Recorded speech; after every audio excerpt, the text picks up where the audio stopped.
Let me ask you a quick question. You see an attractive person. Is your gut reaction that they're probably a kind person too? Okay, how about this one? Your colleague walks in, just dressed impeccably. Do you automatically think, yeah, they're probably smarter, more competent? If you found yourself nodding along, or even thinking, maybe, don't worry. That's just your brain doing what it's designed to do, taking shortcuts. And this particular shortcut? It has a name, the halo effect. Today, we're going to unmask this golden filter our mind uses and see how it secretly shapes our reality when we're not even paying attention.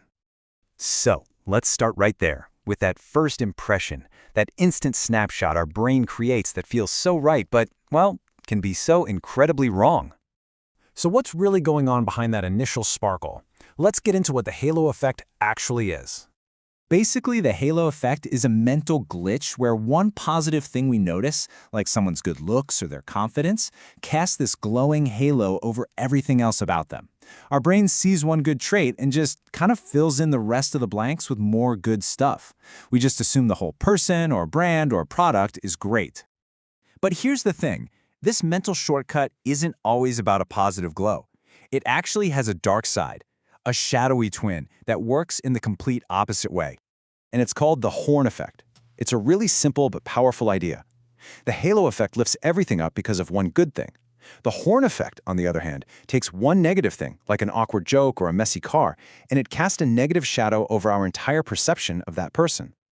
Now, when you apply the halo and horn effects specifically to physical appearance, you get a very real type of prejudice called lookism. This is where we start judging someone's intelligence, their skills, their very worth, all based on how well they match up with what society considers beautiful. It all boils down to this deeply ingrained, often unconscious stereotype. What is beautiful is good. We're kind of programmed to connect physical attractiveness with all these other great qualities, like being more moral or more intelligent, even when there's absolutely no evidence to back it up. And believe me, this isn't just some abstract psych theory. This is a hidden force that is actively shaping your life, every single day. Let's look at a place you might not expect it, like inside your shopping cart. Think about it. You love your laptop from a certain company, so when you need a new phone, you just buy it from them without much thought. That's the halo effect creating brand favoritism. Same thing with celebrity endorsements. You like the actor, so you automatically trust the product they're selling. And then there's the classic health halo. You see a granola bar that screams protein on the label, and your brain thinks healthy, totally ignoring the fact that it could be packed with sugar. But this gets way more serious in the workplace. A manager might give a glowing review to an employee just because they're a fantastic public speaker, even if their other work is just so-so. That bias then bleeds into hiring and promotions, where someone's charisma can easily outshine another candidate's actual skills. And get this, studies have shown that this bias literally hits your wallet. More attractive employees can actually earn more money simply because of these unconscious positive assumptions. Okay, so if we're all wired this way, what can we possibly do about it?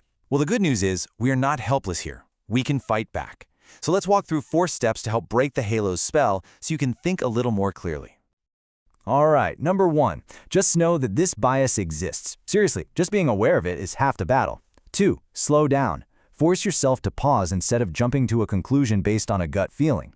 3, actively look for evidence. Don't just assume a well-dressed candidate is competent, find objective proof of their skills. And 4, get a second opinion. Ask a colleague for their take because they might see something that your halo or horn is blinding you to.